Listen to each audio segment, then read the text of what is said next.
আসসালামু আলাইকুম ওরহমতুল্লাহি ওবারাকাতু।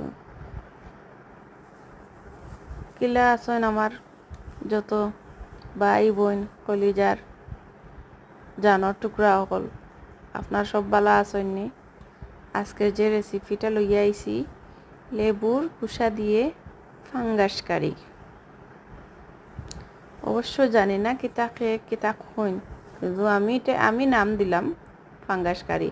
সবে তো কইন চিকেন কারি, ডিম কারি, কত কারি আসন, কিন্তু আমি আজকের এই রেসিপিটার নাম দিলাম ফাঙ্গাস কারি। এক এক করি আমি রসুন দিলাম, পেঁয়াজ দিলাম, হলুদ, ধনিয়ার গুঁড়া, জিরার গুঁড়া, জাল আপনাদের স্বাদ মতো, মরিচ দিলাম। এরপরে লগে দিলাম ছোটো মোটো একটা লেবু কুচি। লেবুটা কিলা আমি ছোটো ছোটো করছি গোসাইয়া, ওগুলাখান আপনারাও করবা, করিয়া মাছের মাঝে দিবা। ভালো আসছে ফুচিয়ে দিলাম।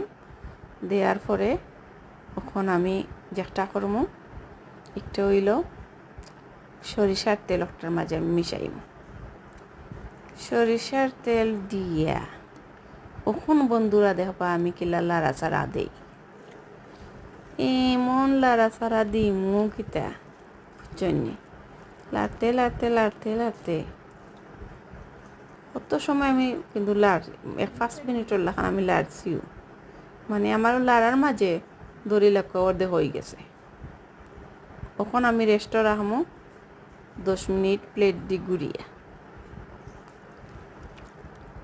গুড়ার পরে আমি আবার আইয়ার আপনারা নানা যাইবা না, একটু অপেক্ষা ফরকা আমি আইয়ার এখন গেলাম গিয়ে আমি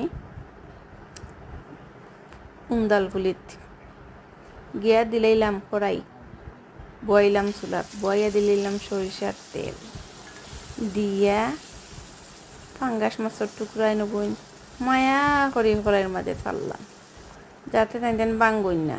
খুব যত্ন করিয়া তান্ডে আমি দিলাম, দিয়া আস্তে আস্তে যেলা কি তো খুব নরম সরম মাছ, তান্ডে খুব একটু যত্ন করিয়া পাল্টানি লাগে। পাল্টাইয়া হালকা সামান্য অদরা পানি দিলাম, দিয়া আমার ওই গেল লেবুর কুসা দিয়া ফাঙ্গাস কারি। অবশ্যই ভালো থাকবা। আসসালামু আলাইকুম।